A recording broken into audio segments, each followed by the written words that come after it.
10 second, 5 second. Ready start. उपाध्यक्ष महोदय, समस्या तो गन्ने की बढ़ती हुई पैदावार से संबंध रखती है विराम।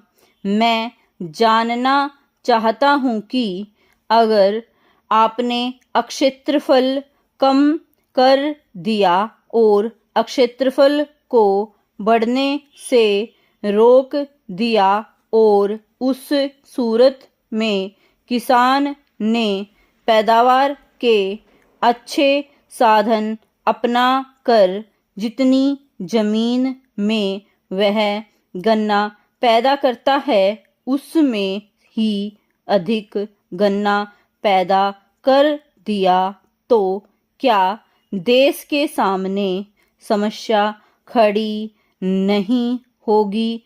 प्रश्नवाचक।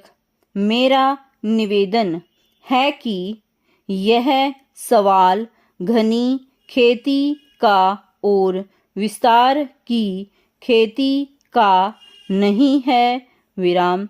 सवाल यह है कि जितना गन्ना चीनी में खप सकता है आज वह उस सीमा तक पहुंच गया है विराम। अब हमें विचार करना चाहिए कि क्या चीनी की खपत बढ़ाने के लिए कोई कदम उठाया जा सकता है विराम। जब हम इस सवाल पर विचार करते हैं तो हमें देखना होगा कि हमारे देश में चीनी खाने वाले व्यक्तियों की संख्या कितनी है विराम। इसका हमें थोड़ा सा विचार करना चाहिए कि कितने लोग चीनी खाते हैं और क्या उनकी तादाद बढ़ नहीं सकती है विराम। गांव में जाकर हम देखें बहुत से लोगों को चीनी खाने के लिए नहीं मिलती है विराम।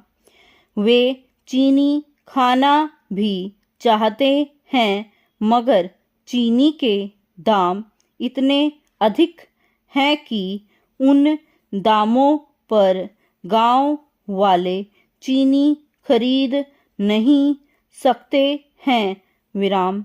अभी कंट्रोल हटा है, चीनी के दाम भी कुछ कम हुए हैं विराम। इसके फलस्वरूप चीनी की खपत बढ़ी है विराम। मेरा निवेदन है कि अगर गर्मी के समय में जब विवाह शादियों का मौका था अगर यह कंट्रोल हटा दिया जाता तो चीनी की खपत और भी बढ़ सकती थी विराम। इस बात का प्रयत्न होना चाहिए कि चीनी की खपत बढ़ाई जाए विराम। इसके लिए मैं समझता हूँ कि एक्साइज ड्यूटी में कुछ कमी करने के सवाल पर सरकार को विचार करना होगा विराम। कुछ दिनों से समाचार पत्रों में इस तरह की बात छप रही है। सरकार चीनी पर एक्साइज ड्यूटी कम करने के बारे में विचार कर रही है लेकिन केवल विचार करने से ही काम नहीं चलेगा विराम।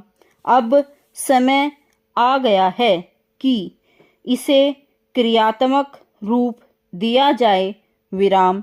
लोग इसका बेसब्री से इंतजार कर रहे हैं और इसका अवश्य स्वागत करेंगे विराम।